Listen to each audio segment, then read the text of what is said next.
할렐루야. 아멘. 오늘 말씀의 제목은 진리는 거짓보다 강하다라는 그런 말씀의 제목이 되겠습니다. 여러분, 예수님은 부활하셨습니다. 아멘. 믿으시죠? 아멘. 네. 여러분, 보지 않고 믿으시니 정말 대단한 믿음입니다. 아멘. 예수님의 부활은 우리 눈으로는 보지 않았지만 실제적인 사건입니다. 아멘. 증명되지 않으면 절대로 믿지 않는 그런 과학자도 예수님의 부활을 믿게 된 사람이 있습니다.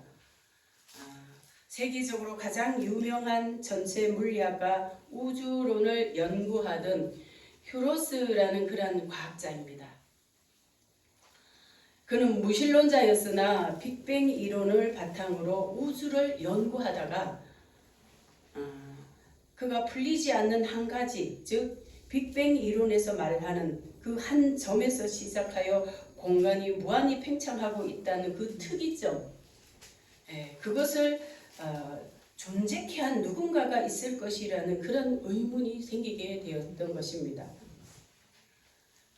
그리고 그가 누구인지 찾기 위해서 그는 긴 세월을 보내다가 세계 모든 종교의 경전을 읽기 시작을 했습니다. 각 종교의 경전을 다 읽었지만 해답을 얻지 못했습니다. 마지막 한 권 성경이 남았습니다. 성경을 펼쳐서 읽기 시작하자 다른 경전과 분명히 다른 부분이 있었습니다. 태초에 하나님이 천지를 창조하시니라. 아멘. 다른 경전들은 신들의 이야기로 가득 차 있는데 성경만은 태초, 시작, 여기서부터 나오는 겁니다.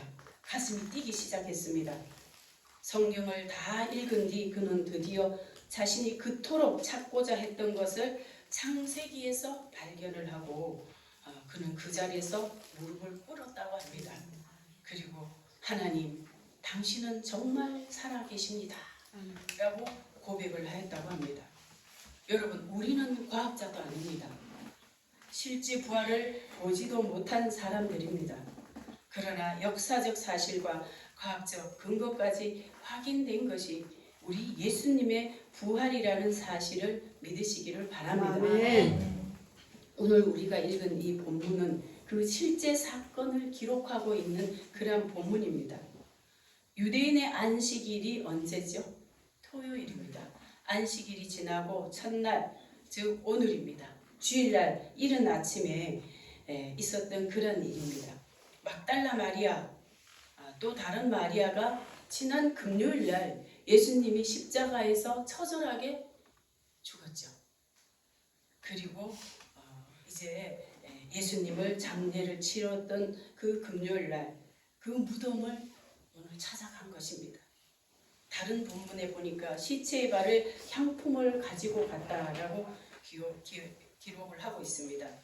이때 큰 지진이 나더니 하늘에서 천사들이 내려와서 무덤 입구를 막았던 큰 돌을 굴러내고 그 돌 위에 앉아 있는데 그 형상이 번개 같고 눈같이 흰 옷을 입었다 하고 그렇게 말씀을 해주고 있습니다. 그 당시 유대인의 장례는 우리와는 전혀 다르죠. 주로 바위에 굴을 뚫어서 석굴묘를 이제 쓰는데요. 시신을 안치한 다음에 돌로 그 입구를 막으면 그러면 장례식이 끝나는 거예요. 그래서 그 무덤을 찾아갔는데 천사들이 이제 내려와서 그 놀란 기적의 역사가 일어나는 그 모습을 보게 된 겁니다. 이 모습을 이 여인들만 봤을까요? 로마 군병들도 보게 된 거예요. 지키던 그 무덤을 꽁꽁 지키고 있던 로마 군병들이 보고 두려워서 죽은 사람처럼 됐다 그랬습니다. 기절을 하는 거죠. 처음 봤으니까. 그리고 막달라 마리아와 다른 마리아도 너무 놀랬던 것입니다. 그런 상황에서 5절 우리가 같이 한번 읽어보겠습니다. 5절 시작. 천사가 여자들에게 일러가로되 너희는 무서워 말라. 십자가에 못 박히신 예수를 너희가 찾는 줄을 내가 아노라. 아멘. 천사들이 하는 말인 거예요.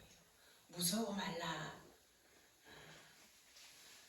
십자가에 못 박히신 예수를 너희가 찾는 줄을 내가 아노라.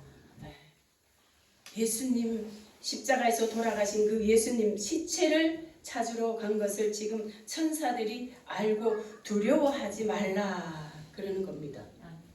그리고 6절에 우리 또 다시 한번 읽어보겠습니다. 시작. 그가 여기 계시지 않고 그의 말씀하신 대로 살아나셨느니라. 와서 그의 누우셨던 곳을 보라. 할렐루야. 아멘. 예, 예수님이 살아나셨다는 거예요. 와서 보라는 거예요. 아멘. 여러분, 예수님이 살아나신 증거가 바로 빈 무덤인 것입니다. 아멘. 무덤에 시체가 없는 거예요. 그게 바로 예수님이 살아나셨다는 증거인 것입니다. 이 사건을 지켜보던 경비병들이 그 이후에 하던 행동이 나오는데요. 우리 11절에서 13절까지 한번 같이 읽어보겠습니다. 시작. 여자들이 갈제 파수꾼 중 몇이 성에 들어가 모든 된 일을 대제사장들에게 구하니 그들이 장로들과 함께 모여 의논하고 군병들에게 돈을 많이 주며 가로되 너희는 말하기를 그의 제자들이 밤에 와서 우리가 잘 때에 그를 도둑질하여 갔다 하라. 네. 도적질하여 갔다라고 하는 겁니다. 경비병들이 이제 그 장면을 보고 가서 예루살렘 성에 들어가서 먼저 대제사장에게 그대로 알려줬던 거예요. 그랬더니 대제사장이 듣고 뭘 했습니까? 회의를 소집했겠죠. 종교 회의를 소집을 한 거예요. 그래서 서로 의논을 하다가 어떤 결론을 내렸다고요? 시체를 제자들이 도적질해 갔다. 이렇게 결정을 내리는 모습을 보게 됩니다. 그러면서 경비병들에게 돈을 많이 줬대요. 돈을 많이 주면서 총독이 알게 되면 이제 무서워할까봐 그거는 걱정하지 말라고 그들을 안심시키는 그런 모습을 볼 수가 있습니다.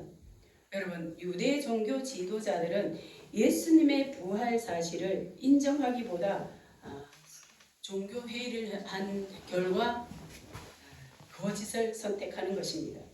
이 거짓이 과연 부활의 진실을 막을 수 있을까요? 우리 8절 한번 읽어보겠습니다. 시작. 그 여자들이 무서움과 큰 기쁨으로 무덤을 빨리 떠나 제자들에게 알게 하려고 다름질할세.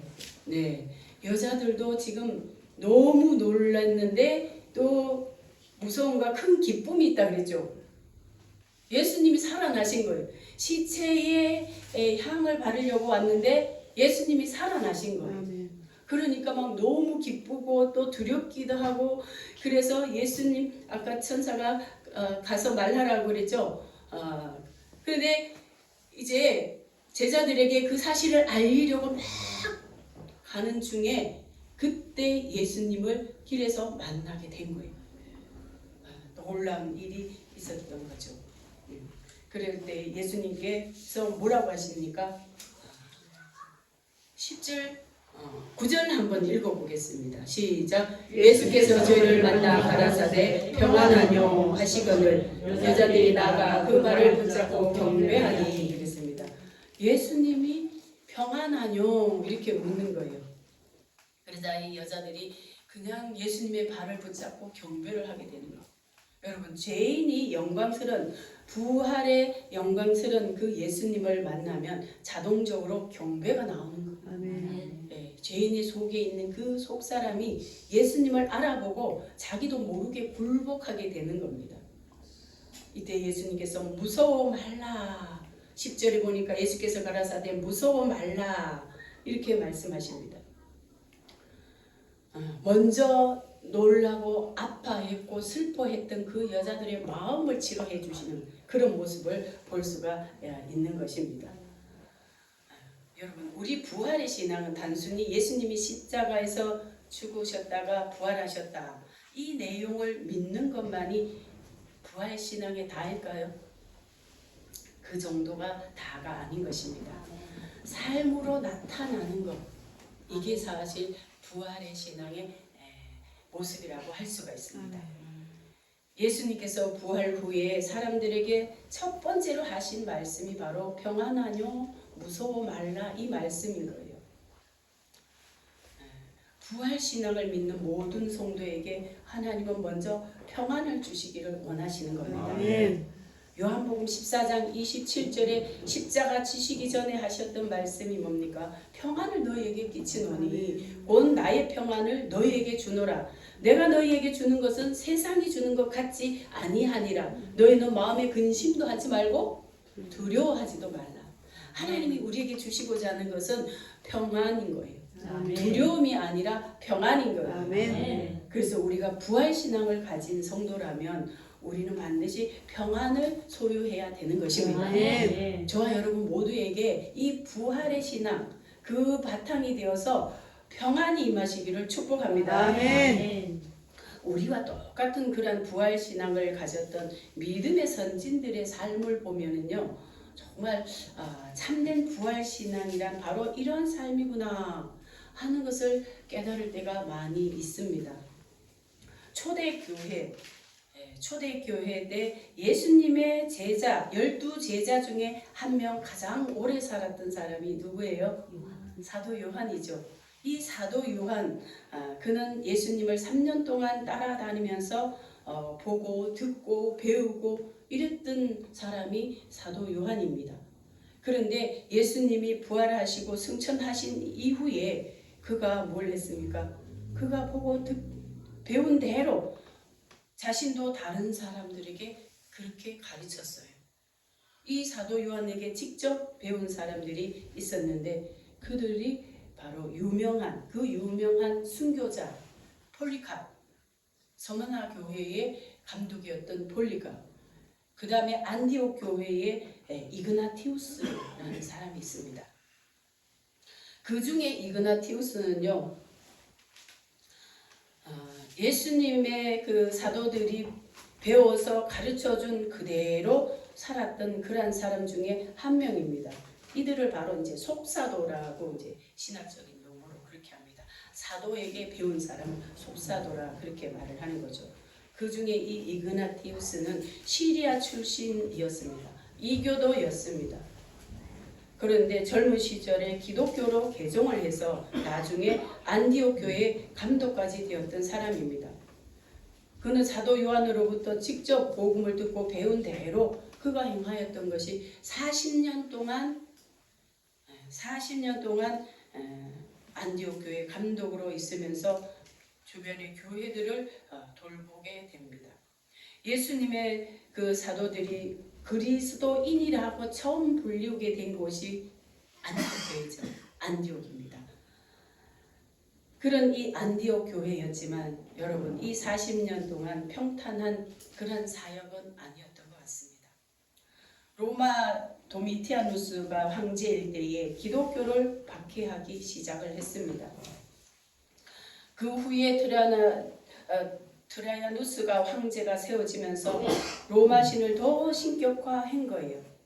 왜냐하면 도미티아누스를 이제 군사적인 힘으로 다 이제 물리치고 자기가 황제가 되었는데 이때의 로마의 지역이 가장 확장이 되는 거예요. 전쟁을 해서. 그러면서 이거는 전적으로 로마의 신이 자기를 도와서 이렇게 로마의 땅을 넓혔다라고 생각을 하고 너무 그 신을 신격화하고 모든 국민들이 그 신을 믿게 했던 것입니다. 그런데 그것에 반대하는 세력이 있었던 거예요. 바로 기독교였던 겁니다. 이 기독교 그들을 향해서 이 황제는 제국의 위협적인 존재 그 존재가 바로 기독교인이라고 이제 생각을 하고 잔인하게 핍박하기에 이르렀던 것입니다. 그는 기독교인 중 가장 유력하고 영향력 있는 사람 한 사람을 이제 많은 국민들이 보는 앞에서 처형을 하면 그러면 나머지 모든 사람들에게 강력한 경고가 될 것이라고 그렇게 생각을 하고 이제 생각하던 중에 고민을 하던 중에 한 사람을 지목했는데 그 사람이 바로 이그나티우스, 안디옥 교회 이그나티우스인 것입니다. 그 당시 이 사람이 가장 많은 영향력을 끼쳤던 그런 아마 중이었던 것 같습니다.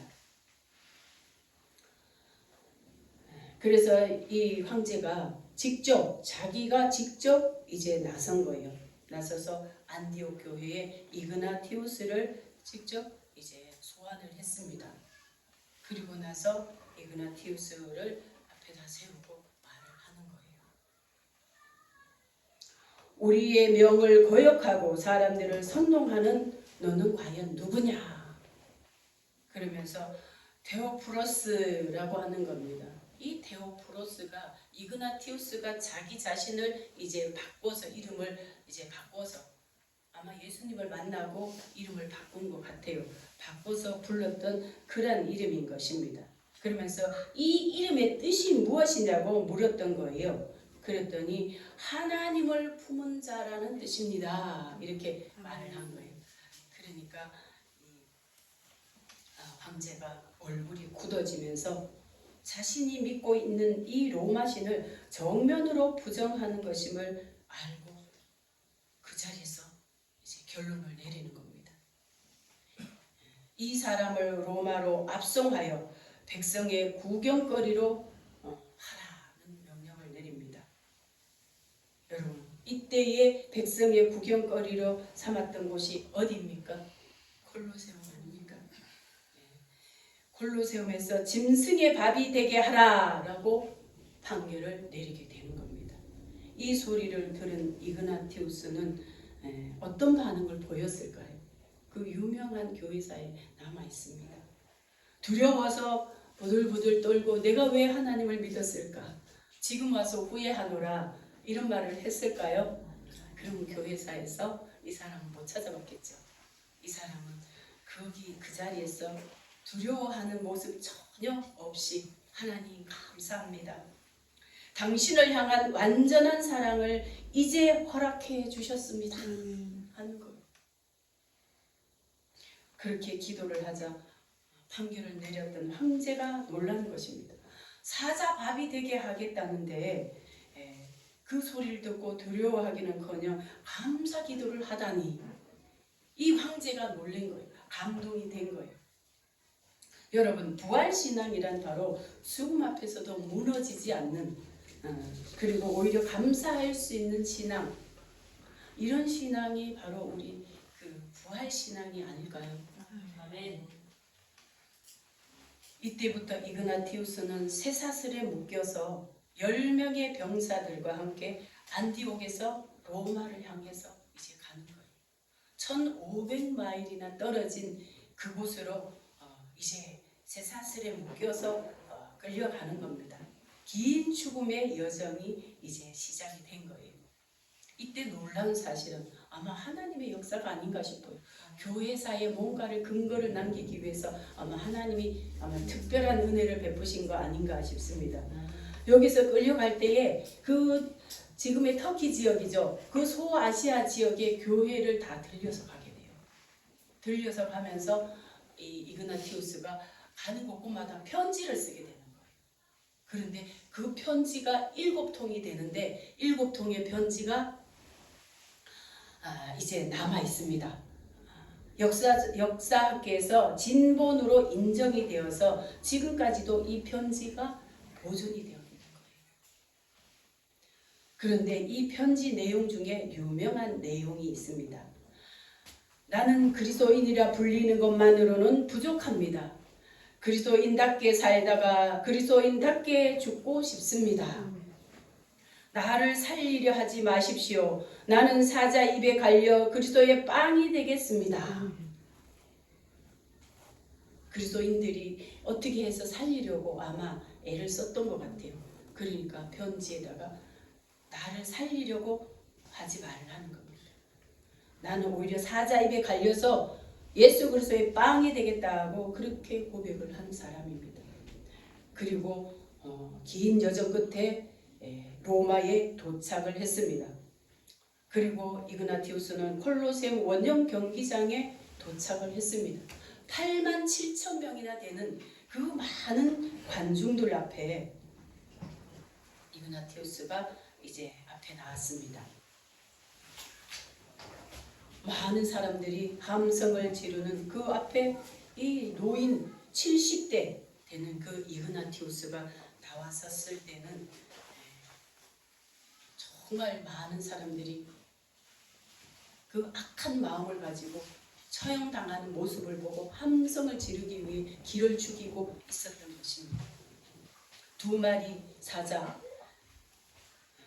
굶주린 2마리 사자가 불려 나왔습니다. 이때 그 두려운 모습을 그에게 두려운 모습은 전혀 보이지 않고 그가 마지막 했던 말이 또 기록이 되어 있습니다.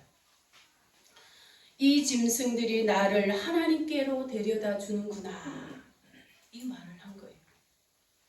그 순간 사자들이 달려들어 순식간에 이그나티우스의 몸 뜯어먹었습니다. 큰 뼈 2개만 남고 다 이제 이그나티우스의 몸은 사라졌습니다.